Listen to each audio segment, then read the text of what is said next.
भारत ने पाकिस्तान में भयंकर तबाही मचा दी है। तबाही भी ऐसी कि पाकिस्तान जान बचाने के लिए खुद को अब एक हिंदू देश साबित करने में जुट गया है। पीएम मोदी के एक फैसले ने पाकिस्तान की हमसे लड़ने लायक ही नहीं है। हम अगर लड़ेंगे तो आप खत्म हो जाएंगे। सर बिल्कुल आप लड़ने की औकात ही नहीं है, आप हमारा मुकाबला कर आपकी कोई सके। हैसियत है? खौफ नहीं, खौफ नहीं है। इसमें खौफ की बात नहीं करी मैंने। आप अभी भी खौफ पे रखते हो। ओ माय गॉड, खौफ से बाहर आओ। भारत ने पाकिस्तान में भयंकर तबाही मचा दी है। तबाही भी ऐसी कि पाकिस्तान जान बचाने के लिए खुद को अब एक हिंदू देश साबित करने में जुट गया है। पीएम मोदी के एक फैसले ने पाकिस्तान की गर्दन तोड़ दी है। खाड़ी और पश्चिमी देशों को मिला ले तो पाकिस्तान भारत के इस हमले से बचने के लिए कम से कम 70 देशों से मदद मांग चुका है, लेकिन कोई फायदा नहीं मिला। ऐसे में पाकिस्तान के विपक्षी नेता बिलावल भुट्टो ने एक बार फिर भारत को न्यूक्लियर हमले की धमकी दी है। पाकिस्तान के एक और मंत्री ने भारत को हाथ काटने की धमकी दी है। इसी के साथ पाकिस्तान ने दुनिया को अब ये बताना शुरू कर दिया है कि मुस्लिम देश होने के बाद भी हमारी हिंदू पहचान है। हम तो एक तरीके से हिंदू देश ही हैं। खुद को हिंदू देश बताने के लिए पाकिस्तान ने जो तर्क दिए हैं वो डराने वाले हैं। चलिए अब आपको बताते हैं कि पाकिस्तान में क्या तबाही मची है। दरअसल सस्पेंड हो चुकी इंडस वाटर ट्रीटी ने अपना असली रंग दिखाना शुरू कर दिया है। हम तो ऐलान कर चुके हैं कि जो हमारे पानी पे हाथ डालेगा हम वो हाथ ही काट देंगे। इस ट्रीटी के सस्पेंड होने की वजह से पाकिस्तान के पंजाब, सिंध और बलूचिस्तान प्रांतों में गंभीर जल संकट पैदा हो गया है। इन तीनों प्रांतों में सरकार विरोधी प्रदर्शन शुरू हो गए हैं। पाकिस्तान की करीब 1/3 आबादी पानी की कमी से प्रभावित हो गई है। पाकिस्तान के मंगल और तारबेला हाइड्रो पावर डैम्स को पानी नहीं मिल रहा है, जिसकी वजह से पाकिस्तान में बिजली उत्पादन 30% से लेकर 50% तक गिर सकता है। पाकिस्तान के नॉर्थ वेस्ट कैनाल में 64% पानी कम हो गया है। राइस कैनाल में 38% और दादू कैनाल में 82% पानी कम हो गया है। पाकिस्तान की 90% खेती भारत से आने वाले पानी पर निर्भर थी, लेकिन पानी रोक दिया गया है। इसी झटपटाहट में पाकिस्तान ने भारत को धमकी दी है कि हम भारत के हाथ काट देंगे। लेकिन जब इससे भी बात नहीं बनी तो पाकिस्तान ने अब ये बोलना शुरू कर दिया है कि असली भारतीय सभ्यता तो हम हैं। बंटवारे के बाद भारत की सिंधु घाटी सभ्यता हमारे इलाके में आ गई है। ऐसे में भारत सिंधु जल संधि को रद्द नहीं कर सकता। बेवकूफी की हदें पार करते हुए पाकिस्तान ने कहा है कि हमारा इतिहास हजारों साल पुराना है। पाकिस्तान ने अचानक ये कहना शुरू कर दिया है कि बसंत पंचमी त्योहार हमारा है। पाकिस्तान बोल रहा है कि भारतीय क्लासिकल डांस भी हमारा है।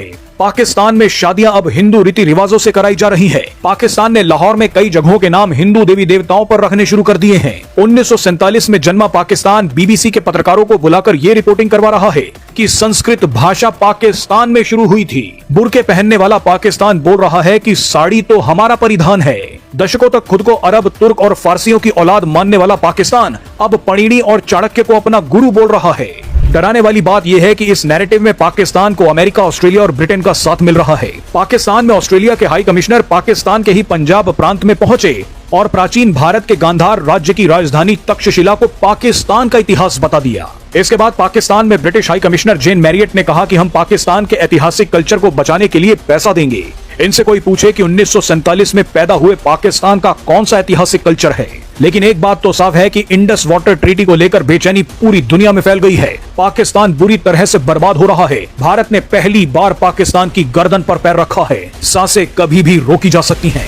देश जिसके बजट का एक बड़ा हिस्सा, सुनिए ना, जो भारत विरोधी गैंग के लिए खासतौर से अगर एक्टिवेट हो, हमेशा उसके लिए एक बड़ा हिस्सा अगर बजट का जाए, और आप कहते हैं कि पाकिस्तान में ऐसी कोई ताकतें स्थापित नहीं है। अरे आपने ऐसे तमाम लोगों को घर में बैठा रखा है जो अंतर्राष्ट्रीय स्तर पर आतंकी घोषित हैं, और आप उन्हें, जिन्हें आप मुजाहिदीन के तौर पर आप देखते हैं, आप उन्हें स्वयं सेवक के तौर पर देखते हैं, आप उन्हें वेलफेयर के तौर पर देखते हैं। पूरी दुनिया सवाल पूछती है और आप कहते हैं कि भाई ऐसी कोई स्कीम या ऐसे कोई लोग नहीं है या ऐसी कोई नियत यहाँ पर नजर नहीं आती। अच्छे रिश्ते स्थापित होने की बात है। क्या आपके जो 61 लोग हैं, आपकी तरफ से जो 55 लोग हैं, चलिए हिंदुस्तानियों को तो आप हमेशा कभी उस रूप में देखते नहीं हैं। भारत की तरफ, भारतीय बड़े भोले होते हैं, वो हमेशा शांति की बात करते हैं। हिंदुस्तान ने कभी भी खून बहाने की बात नहीं कही, जिस तरह से आपकी तरफ से धमकियां दी गई। या आपकी तरफ से बलूचिस्तान, खैबर पख्तूनख्वा, पीओके में जो हो रहा है, क्या उस पर कभी अपने देश के प्रधानमंत्री या सेना को पत्र लिखा गया? क्या नहीं? तो उसके बाद में अब उनको भारत के साथ में स्थापित करने के, अच्छे रिश्तों को स्थापित करने की याद आती है। लेकिन महबूबा मुफ्ती, वो तो खुद आतंकवाद की बड़ी पीड़ित रही हैं, उनके परिवार पीड़ित रहा है, उनकी बहन को अगवा किया गया था पाकिस्तान प्रायोजित आतंकवादियों के माध्यम से, फिर भी इतना प्रेम क्यों नजर आता है उन्हें? आपके तमाम नेताओं की तरफ से बलूचिस्तान, खैबर पख्तूनख्वा, पीओके में हो रही हिंसा या बर्बरता पर किसी ने चिंता जाहिर की है क्या? इस तरह से क्या वहां पर अब सेना को ऑपरेशन बंद कर देना चाहिए, लोगों की समस्याओं का समाधान करना चाहिए? इतना प्रेम वहां पर उमड़ा है क्या? नहीं, क्यों हम ऑपरेशन बंद करें? ताकि आप लोगों को फ्री हैंड मिल जाए वहां पर। आप लोग अपनी आप अपनी ही जनता के लिए, अपनी ही जनता पर आप जो बर्बरता करते हैं, और ये हर मर्तबा की आपकी ये ऑपरेशन कौन कर रहा है? पाकिस्तान की सेना कर रही है या हिंदुस्तान की सेना कर रही है? हो जाती है।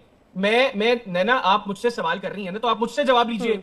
आपने खुद ही जवाब देना है, तो आप इधर मेरी जगह पर नहीं, आपने क्योंकि हिंदुस्तान का नाम लिया ना, मैं ये जानना चाह रही हूँ। लोग कर लिया करें, आपके बड़े अच्छे वीलॉग्स होते हैं। आपने मुझसे सवाल किया, यू आर नॉट। बताइए बताइए बताइए बताइए। अब मैं यही बता रहा हूं, क्यों हम अपनी फौज को कहें कि बलूचिस्तान के अंदर और खैबर पख्तूनख्वा के अंदर जो आपकी फैलाई हुई दहशतगर्दी है, जो आपके स्पॉन्सर्ड टेररिस्ट है, उनके खिलाफ ऑपरेशन बंद करें। हम तो करेंगे, और आप लोगों को इबरतनाक शिकस्त भी देंगे। माजी में दी है, यहां पर भी दे रहे हैं, आगे भी देते रहेंगे। और आपने मेरे पहले सवाल के जवाब में मुझे इंटरप्ट किया। आप अपनी जनता का खून बहा रहे हैं। अरे सर, आप हमसे लड़ने लायक ही नहीं है। हम अगर लड़ेंगे तो आप खत्म हो जाएंगे सर। बिल्कुल, आप लोगों की औकात ही नहीं है कि आप हमारा मुकाबला कर सके। यानी हमसे 10 गुना बड़ा बजट है आपका, और 4 घंटे में आप लोग घुटनों पे आगे थे। हम तो ऐसे घटिया दुश्मन से लड़ना भी पसंद नहीं करते। हम तो आप जैसे घटिया दुश्मन से लड़ना भी पसंद नहीं करते। पहले अपनी अफवाज को ट्रेन करें। कम ऑन, थोड़ा सा हमारे स्टैंडर्ड पे तो 4 घंटे में पाकिस्तान में नक्शा बदल जाएगा। हमने कितने बार नक्शा बदला है? मतलब आप भूल गए? हमने कितने बार नक्शा बदला है आपका? आपका नक्शा हमने कितने बार बदला है? भूल गए? और नक्शा बदलवाना चाहते हो तो बताओ। आपकी फौज आपका नक्शा हमने कितने बार बदला है? और नक्शा बदलवाना है तो बताइए, हम आपका नक्शा नहीं बदल देते। अगर आपकी ये तमन्ना है कि धरती में पाकिस्तान न रहे, तो वो तमन्ना को तो हम खुद ही पूरी कर देंगे। हमारी कोख से पैदा हुए तुम, तुम्हारी हैसियत ही क्या है? हमारी कोख से पैदा हुए यार। हमारे हम तुम्हारे बाप हैं। पहले थोड़ा सा अरे हम तुम्हारे पूरे देश के बाप हैं। अपनी ट्रेनिंग करें, उसके अरे बाद हम बाप हैं आपके भाई। ताकि हमें भी जंग का हम मजा आए। सबसे बात नहीं ऐसे करते। डरपोक, पप्पा है तुम्हारे। बुज़दिल, पप्पा तो जानते हैं, अब्बा। निकट्टे फौजी, अब्बा हमें जान। लड़ने का कोई मजा नहीं अरे है। हम आपके अब्बा जान है सर, आपके अब्बा जान, हमारी कोख से पैदा हो तुम। अपने हम शनाख्ती अब्बा कार्ड जान पे तो देखो, और नक्शा बदलेगा तुम्हारे आपका। वालिद की जगह हमारी हैदर कोख अयाब खान से का नाम पैदा हो यार, होगा। हमसे समझा रहे हो। तुम हो ही अरे नहीं हमारे तो दरिया दिल्ली, हमारी कुछ पॉलिटिक्स है, वरना तो पाकिस्तान होता ही नहीं इस समय धरती में। आप बहुत कितने टुकड़े किए हमने और टुकड़े कर देंगे। आपकी अगर तमन्ना है कि पश्चिमी पाकिस्तान भी और टूटे, तो चिंता मत करो, हम उसे भी तोड़ देंगे। खौफ नहीं, खौफ नहीं है। इसमें खौफ की बात ही नहीं करी मैंने। आप अभी भी खौफ पे रखे हुए हो। ओ माय गॉड, खौफ से बाहर आओ, कोई दहशत की जरूरत नहीं है। खौफ से बाहर आओ। मैंने आपको बता रहा हूं कि ये जो आप बता रहे हो ना कि पैसे बर्बाद, पाकिस्तान को वो एक चांस देना चाह रहे हैं कि यहां पर अभी तक जो ऑपरेशन तू सिंदूर का जो आपको खौफ है ना, वो किसी तरह कम हो जाए, और आप कहीं कोई ऐसी गलती ना कर दें। हम तो क्या, आप कहीं कोई ऐसी गलती ना कर दें कि आपको ऑपरेशन सिंदूर 2 देखना पड़े। बुराई नहीं कर रहा हूं। कल साहब किसने कहा है आपको एंगेज करें? मैं तो चाहती ही नहीं वो आए। उसकी वजह क्या है? ये इसलिए ना, उसकी वजह यही है, उसकी वजह ये है कि मेरे कंट्री के नेबर्स को मैं चेंज नहीं कर पा रहा हूं। तो भाई उनकी हुलिया, उनकी शक्ल और उनकी ज्योग्राफिया चेंज नहीं करना चाहता हूं। मैं अभी भी चाहता हूं। आपका मुसलमान मुल्क जो आपके नेबरिंग कंट्री में हो, उससे आप ताल्लुक नहीं रख सकते। अगर मुसलमान, किसने कहा? आपसे ज्यादा मुसलमान मेरे पास है।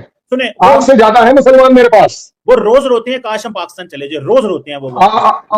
आप एक से सुनवा दूं। एक तो आपके यहाँ आके आपको चपेट लगा के गया है, जिसका नाम आपको बड़े अच्छे से याद है, ओवैसी साहब। वो लगा के गया ना चपेट। देखिए, ओवैसी की ये पॉलिटिक्स है ना, ओवैसी की पॉलिटिक्स है। वाह भाई वाह, अगर कोई पाकिस्तान के खिलाफ बोल दे तो पॉलिटिक्स है, अदरवाइज देशभक्ति है। ये है क्या बात है? ये एंटी पाकिस्तान रहो, एंटी बीजेपी रहो, ताकि इंडिया के अंदर उसके ऊपर सवाल ना कोई लगा सके। तो वो तो अपने कल साहब हमें पता है, हम जारी बात। तो आप एक बात बताओ ना। नहीं, तो आप क्या कर रहे हो फिर? आप भी तो यही सियासत कर रहे हो। आप ले देकर सियासत इसी बात की कर रहे हो कि मुझे तो आईएसआई का एजेंडा चलाना है, मुझे अपना कोई एजेंडा तो है नहीं। आपके पास और कोई एजेंडा नहीं है। आप एक काम करो, मुनीर साहब को कॉल लगाओ अपने दूसरे वाले फोन पर और पूछो कि क्या एक इंडियन एम्बेसडर आपके यहाँ आने से आपके यहाँ कुछ होप जगी है या नहीं जगी?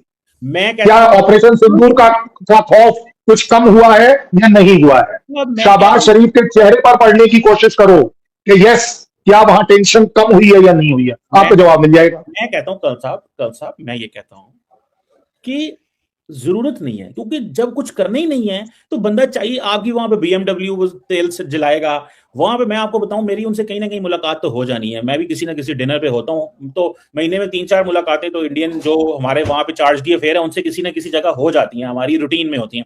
अभी भी मैं अगर वहां होता तो इस हफ्ते पता नहीं इसी महीने कितनी दफा मुलाकात वो मैडम से हो जानी थी। सवाल ये है कल साहब, जो मैं बात करना चाहता हूं कि कोई फायदा ही नहीं है कल साहब। और दूसरा, हम नेबरिंग मुस्लिम कंट्री हैं, हम दूर का मुस्लिम कंट्री होते तो उससे आप ताल्लुकात अच्छे रखते हैं। नेबरिंग कंट्री से आप नहीं अच्छे रखते, क्योंकि सियासत करनी होती है कल साहब। वो कैसे अगर अच्छे ताल्लुकात मैं कमल सिन्हा आज आपको तीसरी बार याद दिला रहा हूं, किसी ने बोला है थोड़ा कम बोला करो, क्योंकि जब आप बोलने पर उतर आते हो ना, तो आप वो बातें भूल जाते हो जो पिछली बात बोली है वो भूल जाते हो।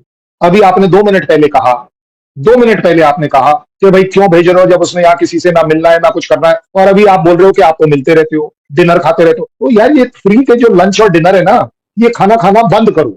आप देख रहे हो आपकी कंट्री उसकी कीमत अदा कर रही है जो लंच खा कर आए हो व्हाइट हाउस में, आपको भी पता है। मैं कल साहब, मुझे पता आपको बड़ी तकलीफ होती है ये सुन के। मुझे तकलीफ नहीं होती है, मैं तो जी हमारे यहाँ तो ना, हमारे यहाँ पर भगवान का शुक्रिया किया जाता है कि भूखे आदमी को खाना मिले तो पुण्य मिलता है, हमारे यहाँ ये होता है। मैं कहता हूँ कल साहब, मुझे पता है आप बड़ी तकलीफ में होते हैं पाकिस्तान की दुनिया में जब रेलेवेंस है, क्योंकि आपने तो 12 साल कोशिश की। सुपर रेलेवेंस, सुन तो ले, टॉप रेलेवेंस ऑफ पाकिस्तान। देखिए 12 साल आपने कोशिश की, नाकाम हुए।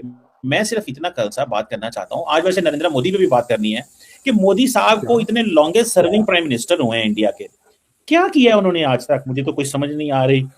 सुनने में आ रहा है कि आज सुने तो सही ना, सुने पाकिस्तान से हालात खराब हैं, बांग्लादेश से हालात खराब हैं, नेपाल ने कहा है कि भाईजान हम वो पुराना नेपाल नहीं है, नए नेपाल से डील करें, मालदीव्स ने यही कहा। तो जो नेबरहुड फर्स्ट पॉलिसी थी वो तो कोलैप्स कर गई, सार्क उनके दौर में डिसफंक्शनल हो गया। तो किया क्या है उन्होंने, मुझे बात बताएं। 80 करोड़ लोग तो आटे पे, हुकूमत की फूड स्टैम्प पे चल रहे हैं। तो मतलब what he has done extraordinary concept, in case अगर मैं आप कुछ उनकी तारीफ में कहना चाहें, मतलब सारी की सारी तारीफ करूंगा ही नहीं, कोलैप्स कर गई। हम तो हमारे यहाँ ना पवन सिन्हा साहब एक बड़ी अच्छी चीज है, हमारे यहाँ तारीफ नहीं करी जाती है, बंदे की तारीफ कभी नहीं करी जाती है, उसके काम की तारीफ करी जाती है, उसके काम की इज्जत करी जाती है। और ये काम जो वर्ड है ना, ये आपके यहाँ नहीं है, आपकी डिक्शनरी में नहीं है, आपकी कंट्री के डिक्शनरी में नहीं है। मैं आपको बड़ी छोटी सी अचीवमेंट बताता हूँ, क्योंकि आपको नहीं पता कि 12 साल डेमोक्रेसी अनइंटरप्टेड होना क्या होता है। आपको क्या पता, कभी आपने देखी है 12 साल? आपने एक प्राइम मिनिस्टर अपनी कंट्री में 4 साल कभी देखा है? कभी भी आपकी हिस्ट्री में अगर देखा है तो बताओ। तो आपको मैं कैसे समझाऊं कि एक डेमोक्रेसी का प्राइम मिनिस्टर जब 12 साल पूरे करता है तो उसने क्या अचीव किया या क्या नहीं किया। मैं आपको एक और छोटी सी गिनती गिनाता हूं। 140 करोड़ लोगों की जो दुआ है, जो ब्लेसिंग्स है, उस आदमी ने अपनी सरकार के लिए दी है। 140 करोड़ लोगों का 12 साल का विश्वास है कि हम ठीक चल रहे हैं। आपके यहां ऐसा नहीं हो सकता।